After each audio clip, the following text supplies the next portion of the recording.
নমস্কার সুধী শ্রোতা বন্ধু, কেমন আছেন? আশা করি ভগবানের আশীর্বাদে, আল্লাহর রহমতে ভালোই আছেন। সকলকে জানাই শুভ সন্ধ্যার স্নিগ্ধ অভিনন্দন, বড়দের শ্রদ্ধা, ছোটদের আন্তরিক স্নেহ ও ভালোবাসা। আপনাদের সঙ্গে আমি অজয় গল্প পাঠে আজ তারাশঙ্কর বন্দ্যোপাধ্যায়ের লেখা আখড়ায়ের দিঘি, তারাশঙ্কর বন্দ্যোপাধ্যায়ের শ্রেষ্ঠ গল্প .pdf এই সংকলনটি থেকে সংগ্রহিত। আখড়ায়ের দিঘি গল্পটি ভালো লেগে থাকলে লাইক, কমেন্ট, শেয়ার করতে নিশ্চয়ই ভুলবেন না। আর হ্যাঁ, গল্পগুলির নোটিফিকেশন পেতে আপনার চ্যানেলের নোটিফিকেশন বেল আইকনে অল করে নিতে ভুলবেন না। আখড়ায় দিঘি। কয়েক বৎসর পরপর অজন্মার উপর সে বৎসর নিদারুণ অনাবৃষ্টিতে দেশটা যেন জ্বলিয়া গেল। বৈশাখের প্রারম্ভেই অন্নাভাবে দেশময় উঠিল হাহাকার। রাজ সরকার পর্যন্ত চঞ্চল হইয়া উঠিল। সত্যি দুর্ভিক্ষ হইয়াছে কিনা তদন্তের জন্য রাজকর্মচারী মহলে একরকম ছোটাছুটি পড়িয়া গেল। এই তদন্তে কান্দি সাব ডিভিশনের কয়েকটা থানার ভার লইয়া ঘুরিতেছিলেন রজতবাবু ডিএসপি, সুরেশবাবু ডেপুটি আর রবেন্দ্রবাবু কোঅপারেটিভ ইন্সপেক্টর। অতীতকালের সেই সুপ্রশস্ত বাদশাহী সড়কটা ভাঙিয়া চুরিয়া একেবারে গোপথের মতো মানুষের অব্যবহার্য হইয়া উঠিয়াছে। তাহার উপর ডিস্ট্রিক্ট বোর্ডের ঠিকাদার মাটির ঢেলা বিছাইয়া পথটিকে আরো যেন দুর্গম করিয়া তুলিয়াছে। কোনরূপে তিনজনে এক পাশের পায়ে চলা পথরেখার উপর দিয়া বাই সিগন্যাল ঠেলিয়া চলিয়াছিলেন। বৈশাখ মাসের অপরাহ্ন বেলা দগ্ধ আকাশখানা ধুলাচ্ছন্ন ধূসর হইয়া উঠিয়াছে। কোথাও কণামাত্র মেঘের লেশ নাই।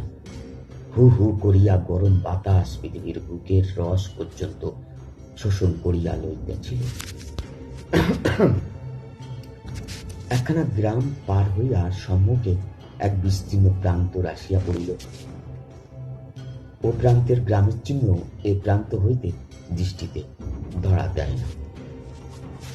দক্ষিণে এবং বামে শস্যহীন মাঠ কেবল ধুধু করিতেছে। গ্রামের চিহ্ন বহু দূরে দিগলয়ে কালির ছাপের মতো বোধ হইতেছিল। রজতবাবু চলিতেছিলেন সর্বাগ্রে। তিনি ডাকিয়া কহিলেন, আমি নামছি, আপনারা ঘাড়ের উপরে সে যেন পড়বেন। তিনজনেই বাই সিগন্যাল হইতে নামিয়া পড়িলেন। সঙ্গীরা কোনো প্রশ্ন করিবার পূর্বেই তিনি বলিলেন, কই মশাই, সামনে গ্রামের যে চিহ্নই দেখা যায় না। এদিকে দিবা যে প্রায় অবসান হতে চলিল। রামেন্দ্রবাবু কোমরে ঝুলানো বাইনাকুলারটা চোখের উপর ধরিয়া কহিলেন,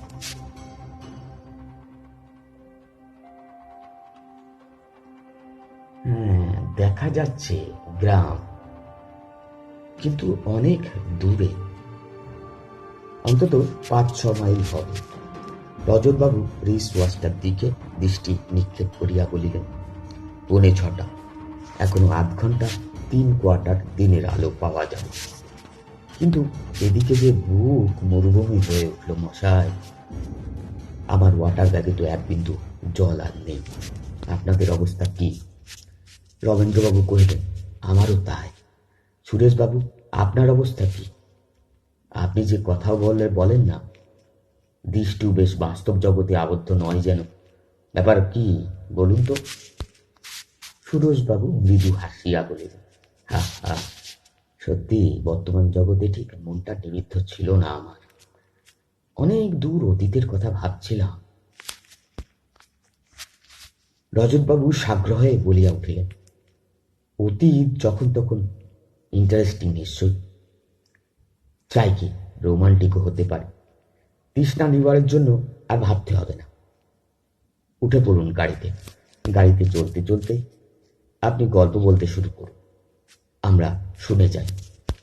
কিন্তু এই 4-5 মাইল পথ কভার করবার মতো গল্পের খোরাক হওয়া চাই মশাই। কিন্তু সুরেশবাবু আপনার জলধারটি খুলিয়া আগাইয়া দিয়া বলিলেন,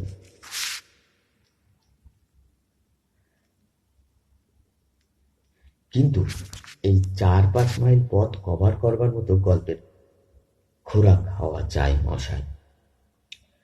সুরেশবাবু নিজের জলধারটি খুলিয়া আগাইয়া দিয়া বলিলেন, আমার জল এখনো আছে, জল পান করে একটু সুস্থ হন আগে।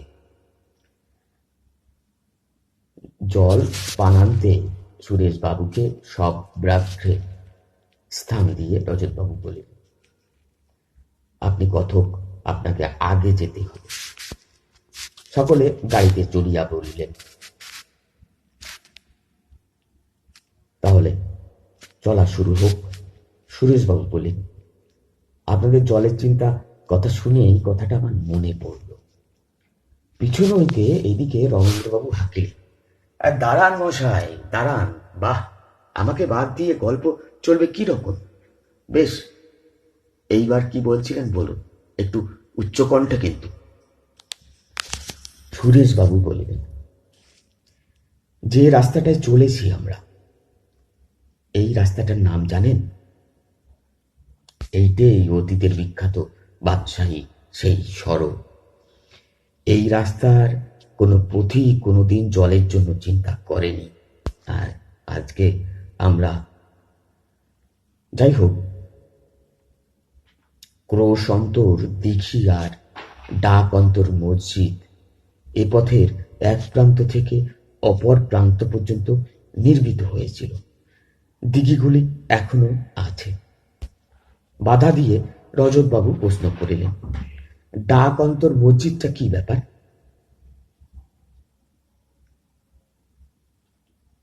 ডাক অন্তর মসজিদের অর্থ হচ্ছে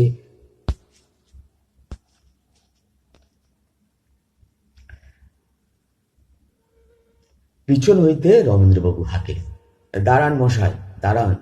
বাহ, আমাকে বাদ দিয়ে গল্প চলবে কি রকম?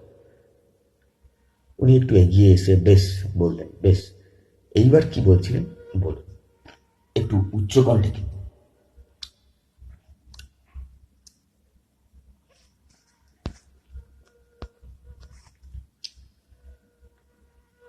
পিছন হইতে রমেন্দ্রবাবু হাঁকিলেন, ও মশাই, দাঁড়ান দাঁড়ান, মশাই দাঁড়ান।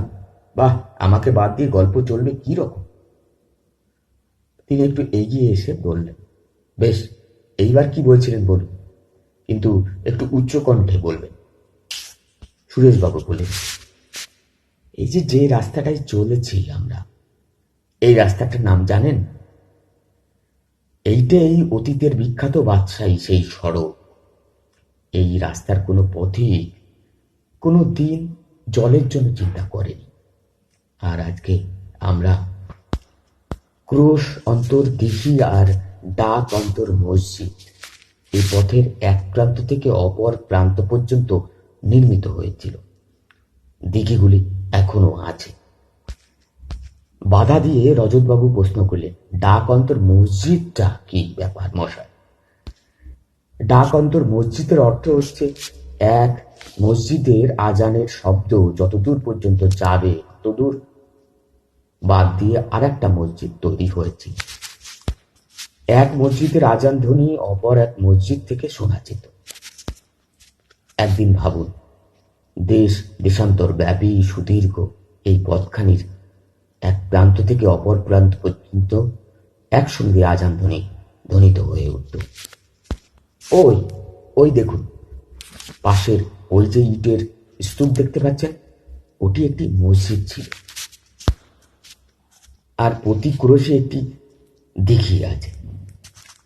তাই বলছিলাম, এই রাস্তার কেউ কখনো জলের ভাবনা ভাবেনি। রমেন্দ্রবাবু কহিলেন, বাদশাহী সড়ক যখন তখন কোনো বাদশাহের কীর্তি নিশ্চয় ঠিক বুঝতে পারা যায় না, ঐতিহাসিকরা বলতে পারেন। তবে এই বিষয়ে সুন্দর একটি কিংবদন্তি এদেশে প্রচলিত আছে। শোনা যায় নাকি কোনো বাদশাহ বা নবাব দিগ্বিজয়ে গিয়ে ফেরবার মুখে এক সিদ্ধ ফকিরের দর্শন পান। সেই ফকির তার অদৃষ্ট গণনা করে বলেন, রাজধানী পৌঁছেই তুমি মারা যাবে। বাদশাহ ফকিরকে ধরলেন, এর প্রতিকার করে দিতে হবে। ফকির হেসে বললেন, আহ আহ আহ প্রতিকার? মৃত্যুর গতি কি রদ করা আমার ক্ষমতা? বাদশাহ ছাড়েন না। তখন ফকির বললেন, বৎস, তুমি এক কাজ করো, তুমি এখান থেকে এক রাজপথ তৈরি করতে করতে যাও তোমার রাজধানী পর্যন্ত। তার পাশে ক্রোশ অন্তর দিঘি আর ডাক অন্তর মসজিদ তৈরি করো। সুরেশবাবু নীরব রইলেন। রজতবাবু ব্যগ্রভাবে প্রশ্ন করিয়া উঠিলেন, তারপর মশাই, তারপর? হা হা হা হা হাসিয়া সুরেশবাবু বলিলেন, তারপর বুঝুন না কি হলো। আজকাল গল্প সাজেস্টিভ হওয়াই ভালো। বাদশাহ রাজধানী পৌঁছেই মারা গেলেন। কিন্তু কতদিন তিনি বাঁচলেন অনুমান করুন। এই পথ, এই সব দিঘি, এতগুলি মসজিদ তৈরি করতে করতে যতদিন লাগে ততদিন তিনি বেঁচেছিলেন। রজতবাবু বলিলেন, হাম্বাক, বাদশাহীটা একটি ইডিয়েট ছিলেন বলতে হবে। তিনি তো পথটা শেষ না করলেই পারতেন, আজও তিনি বেঁচে থাকতে পারতেন। রামেন্দ্রবাবু গাড়ি হইতে নামিবার উদ্যোগ করিয়া কহিলেন, দাঁড়ান মশাই, এ পথের ধুলো আমি খানিকটা নিয়ে যাব, আর মসজিদের একখানা ইট, এটা আমার নিয়ে যেতেই হবে। সুরেশবাবু কহিলেন, আর একটা কথা শুনে তারপর, পথ তো ফুরিয়ে যায়নি আপনার। রজতবাবুর তাগারা দিলেন, সেটা আবার কি? এদেশে একটা প্রবচন আছে, সেটার সঙ্গে আপনার পরিচয় থাকা সম্ভব। পুলিশ রিপোর্টে সেটা আছে। রামেন্দ্রবাবু অসহিষ্ণু হইয়া বলিলেন, চুলোই যাক মশাই পুলিশ রিপোর্ট, কথাটা বলুন তো আপনি। তাড়া দেবেন না মশাই, তাড়া দেবেন না, গল্পের রস নষ্ট হয়ে যাবে। কথাটা হচ্ছে আখড়ায় দিঘির মাটি, বাহাদুরপুরের লাঠি, কুলির ঘাটি। এই দিনের যোগাযোগ এখানে শত শত নরহত্যা হয়ে গেছে। এই যোগাযোগে রাত্রে এই পথে পথিক চলত না ভয়ে। বাহাদুরপুরে বিখ্যাত লাঠিয়ালের বাস। কুলির ঘাটিতে তারা রাত্রে এই পথের উপর নরহত্যা করত, আর সেই সব মৃতদেহ গোপনে সমাহিত করত আখড়ায়ের দিঘির গর্তে। রজতবাবু বলিয়া উঠিলেন, ও তাই নাকি? তাহলে এই সেই জায়গা? সুরেশবাবু উত্তর দিলেন, তার কাছাকাছি এসেছি আমরা। রজতবাবু কহিলেন, এখনো পুজোর আগে এখানে চৌকিদার রাখবার ব্যবস্থা আছে। আর তার দরকার নেই বোধ হয়, এখন এরা শাসন মেনে নিয়েছে। রবীন্দ্রবাবু গাড়িখানি এই সময় একটা গর্তে পড়িয়া লাফাইয়া উঠিয়া পড়িয়া গেল। রবীন্দ্রবাবু লাভ দিয়া কোনরূপে আত্মরক্ষা করিলেন নিজেকে। সকলে গাড়ি হইতে নামিয়া আগাইয়া আসিলেন। গাড়িখানা তুলিয়া রবীন্দ্রবাবু বলিলেন, যন্ত্র বিকল, এখন ইনিই আমার ঘাড়ে চেপে যাবার মতলব করেছেন, বুঝলেন মশাই। একখানা চাকা ধাক্কায় বেঁকে দেখুন, এই দেখুন টাল খেয়ে গেছে। আমাদের হাতের মেরামতের বাইরে এখন। সন্ধ্যার অন্ধকার এদিকে ঘনাইয়া উঠিতেছিল। অজিতবাবু অস্পষ্ট সম্মুখের দিকে চাহিয়া বলিলেন, এই যে মহাবিপদ হলো সুরেশবাবু, কি করা যায়? হাসিয়া সুরেশবাবু বলিলেন, হা হা হা হা হা হা। সুরেশবাবু হাসিয়া বলিলেন, পথপার্শ্বে বিশ্রাম, মালপত্র নিয়ে পেছনের গোজা না এলে তো উপায় বিশেষ দেখছি নে। কি বলেন মশাই? নিজেকে বিপদের হেতু ভাবিয়া রবীন্দ্রবাবু একটু অপ্রস্তুত হইয়া পড়িয়াছিলেন। তিনি তখন গাড়িখানা লইয়া মেরামতের চেষ্টা করিতেছিলেন। রজতবাবু কহিলেন, ঘাড়ে তুলুন মশাই বাহনকে, একটা বিশ্রামের উপযুক্ত স্থান নেওয়া যাক। ভাই সিটনে ঝুলানো ব্যাগ হইতে টসটা বাহির করিয়া সুরেশবাবু সেটার চাবি টিপলেন। তীব্র আলোক রেখায় সম্মুখের প্রান্তর আলোকিত হইয়া উঠিল। অদূরে একটা মাটির উঁচু স্তূপ দেখিয়া সুরেশবাবু কহিলেন, এই যে সম্মুখেই বোধহয় আখড়ায়ের দিকে, চলুন ওরই বাধা কাটে বসা যাবে। রজতবাবু বলিলেন, হ্যাঁ, অতীত যুগের কত শত হতভাগা পথিকের প্রেতাত্মাদের সঙ্গে সুখ দুঃখের কথাবার্তা অতি উত্তমই হবে। হ্যাঁ, হা হা হা হা। এতক্ষণে হাসিয়া রবীন্দ্রবাবু কথা বলিলেন, আর বাহাদুরপুরের দুখানা লাঠির সঙ্গে যদি সাক্ষাৎ হয়, সে উত্তমের পরে অযোগ্য মধ্যম হবে না, কি বলেন? কোমরে বাঁধা পিস্তলটায় হাত দিয়া রজতবাবু কহিলেন, তাতে রাজি আছি। প্রকাণ্ড দিঘিটা অন্ধকারের মধ্যে ডুবিয়া আছে, শুধু আকাশের তারার প্রতিবিম্বে জলতলটুকু অনুভব করা যাইতেছিল। চারিপাড় বেরিয়া বন্য লতাজালে আচ্ছন্ন বড় বড় গাছগুলিকে বিকট দৈত্যের মতো মনে হইতেছিল। চারিদিক অন্ধকারে থমথম করিতেছে। দিঘিটার দীর্ঘ দিকের মধ্যস্থলে সে আমলের প্রকাণ্ড বাধাঘাট। প্রথমেই সুপ্রশস্ত চত্বর, তাহারই কোল হইতে সিঁড়ি নামিয়া গিয়াছে জলগর্ভে। সিঁড়ির দুই পাশে দুইটি রানা, একদিকের রানা ভাঙিয়া পাশেরই একটাই সুগভীর খাদের মধ্যে নামিয়া গিয়াছে। ঘাটের চত্বরটির মধ্যস্থলে তিনজন আশ্রয় লইয়াছিল। এক পাশে সাইকেল তিনখানা পড়িয়া আছে। ছোট্ট একখানা শতরঞ্চি রমেন্দ্রবাবুর গাড়ির পিছনে গোটানো ছিল, সেইখানা পাতিয়া রমেন্দ্রবাবু বসিয়াছিলেন। পাশেই সুরেশবাবু আকাশের দিকে চাহিয়া শুইয়া আছেন। রজতবাবু শুধু চত্বরটার ঘুরিয়া ঘুরিয়া বেড়াইতেছিলেন। সুরেশবাবু বলিলেন, সাবধানে পায়চারি করবেন রজতবাবু, অন্য মানুষকে খাদের ভেতরে গিয়ে পড়বেন না যেন। দেখছেন তো খাতটা? হাতের টসটা টিপিয়া রজতবাবু বলিলেন, দেখছি। আলোক ধারাটা সেই গভীর গর্তে তিনি নিক্ষেপ করিলেন। সুগভীর খাতটার গর্ত দেশটা আলোকপাতে যেন হিংস্র হাসি হাসিয়া উঠিল। রজতবাবু কহিলেন, উহ, এর মধ্যে পড়লে আর নিস্তার নেই। ভাঙা রানাটার ইটের উপর পড়লে তো হাড় চূড় হয়ে যাবে একেবারে। তিনি এদিকে সরিয়া আসিয়া নিরাপদ দূরত্ব বজায়া রাখিলেন। আলোক নিবিবার পর অন্ধকারটা যেন আরো নিবিড়তর হইয়া উঠিল। ওদিকে পশ্চিম দিক প্রান্তে মধ্যে মধ্যে বিদ্যুতে দীপ্তি চকিত হইয়া উঠিতেছিল। সুরেশবাবু নীরবতা ভঙ্গ করিয়া কহিলেন, কে কি ভাবছেন বলুন তো? রবীন্দ্রবাবু বাধা দিয়া বলিলেন, ওদিকে কি যেন একটা ঘুরে বেড়াচ্ছে বলে বোধ হচ্ছে আমার, কি বলুন তো? সঙ্গে সঙ্গে দুইটা টর্চের শিকা দিঘির বুক উজ্জ্বল করিয়া তুলিল। রজতবাবু কহিলেন, কই?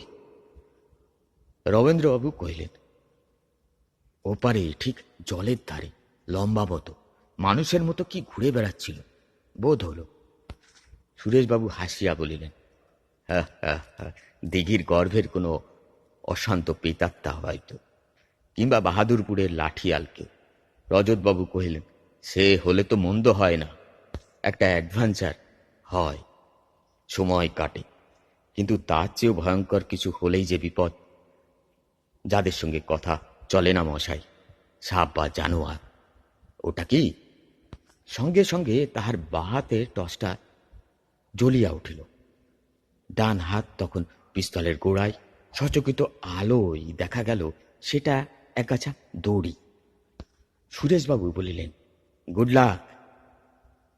রজ্জুতে সর্পভ্রমে লজ্জা আছে, বিপদ নেই, কিন্তু সর্পে রজ্জুভ্রম প্রাণান্তকর।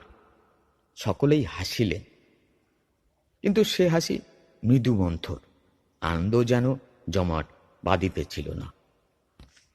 আবার সকলে নীরব। আকস্মাৎ দিঘির ওদিকের কোণে জল আলোড়িত হইয়া উঠিল। শব্দে মনে হয় কেউ যেন জল ভাঙিয়া চলিয়াছে। টর্চের আলো অত দূর পর্যন্ত যায় না। আলোক ধারার প্রান্ত মুখে অন্ধকার সুনিবিড় হইয়া ওঠে। কিছু দেখা গেল না। রবীন্দ্রবাবু কহিলেন, এখনো বলবেন আমার ভ্রম? সুরেশবাবু কথার উত্তর দিলেন না বটে, তিনি নিবিষ্ট চিত্তে শব্দটা লক্ষ্য করিতেছিলেন। শব্দটা নীরব হইয়া গেল। সুরেশবাবু আরো কিছুক্ষণ পর বলিলেন, ভ্রমই বোধ হয়, জলচর কোনো জীবজন্তু হবে আর কি। গরম বাতাসের প্রবাহটা ধীরে ধীরে বন্ধ হইয়া চারিদিকে একটা অস্বস্তিকর নিস্তব্ধতায় ভরিয়া উঠিয়াছে। সুরেশবাবু আবার নিস্তব্ধ ভঙ্গ করিয়া বলিয়া উঠিলেন, না, শুধু রামেন্দ্রবাবুকে দোষ দেব কেন? আমরা সকলেই ভয় পেয়েছি। সিগারেট খাওয়া পর্যন্ত ভুলে গেছি মশাই। নিন, একটা করে সিগারেট খাওয়া যাক। রজতবাবু বলিলেন, না মশাই, একেই আমি অভ্যস্ত নই, তার উপর খালি পেটে শুকনো গলায় সহ্য হবে না। থাক, আসুন তবে রমেনবাবু, আমরা দুজনেই। ও কি? মানুষের মৃদু কণ্ঠস্বরে তিনজনে চকিত হইয়া উঠিলেন। কে যেন আত্মগত ভাবেই মৃদু স্বরে বলিতেছিল, তারা তারাচরণ, তারা তারাচরণ এখানেই তো ছিল, কোথা গেল? রজতবাবু হাতের টর্চটা প্রদীপ্ত রশি রেখায় জ্বলিয়া উঠিল। রমেনবাবু স্ত্রস্ত স্বরে বলিলেন, এদিকে এদিকে, ভাঙা রানাটার পাশে, জলের ধারে, ওই ওই। কিন্তু দপদপ করে জ্বলছে কি? চকি? ওই যে, ওই ওই ওই। দীর্ঘ রশি দ্বার ঘুরিল। সঙ্গে সঙ্গে সুরেশবাবুর টর্চটা প্রদীপ্ত হইয়া উঠিল। জলের ধারে দীর্ঘাকৃতি মনুষ্যমূর্তি দাঁড়াইয়া ছিল। আলোক ছটার আঘাতে চকিত হয়ে সে রশির উৎস লক্ষ্য করে মুখ ফিরাইল। রবীন্দ্রবাবু অস্ফুট চিৎকার করিয়া পড়িয়া গেলেন। সুরেশবাবুর হাতের টর্চটা নিভিয়া গিয়েছিল। অদ্ভুত, অতি ভীতপদ সে মূর্তি। দীর্ঘ বিবর্ণ চুল, দীর্ঘ দাড়ি গোপে সমস্ত মুখখানা আচ্ছন্ন। অস্বাভাবিক কৃষ্ণবর্ণ দেহখানা কর্দম লিপ্ত, কোটারগত জ্বলন্ত চোখ দুইটিতে আলো পড়িয়া ঝকঝক করিতেছিল। সে মূর্তি ধরনের সর্বমাধুর্য বর্জিত, মাটির জগতের বলে বোধই হয় না। রজতবাবু একেবারে স্তম্ভিত হইয়া গেলেন।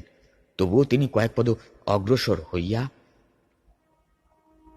প্রশ্ন করিলেন, কে কে কে তুমি? কে তুমি? নিথর নিস্তব্ধ মূর্তির পেশিগুলি ঈষৎ চঞ্চল হইয়া উঠিল।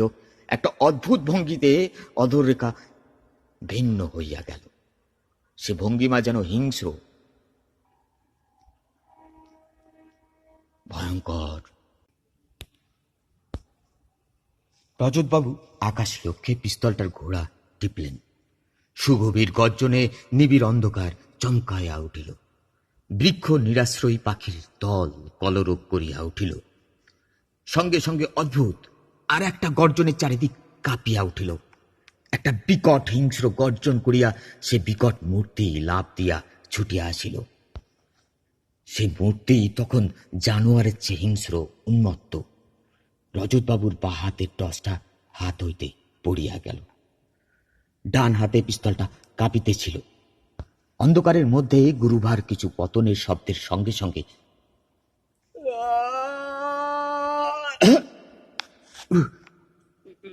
আহত পশুর মতো একটা আর্তনাদ ধ্বনিয়া উঠিল। রজতবাবু কহিলেন, সুরেশবাবু, শিগগির টর্চটা জ্বালুন, আমারটা কোথায় পড়ে গেছে। সুরেশবাবুর হাতের আলোটা জ্বলিয়া উঠিল। রজতবাবু কহিলেন, এখানে আসুন। এখানে এখানে।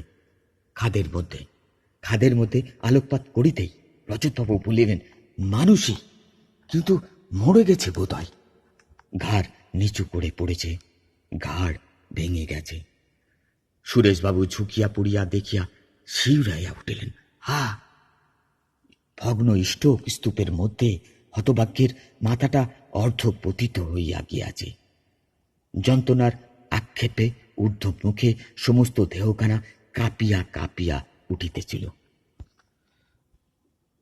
উপর হইতে রমেন্দ্রবাবু সভয়ে কাহাকে প্রশ্ন করিলেন, কে?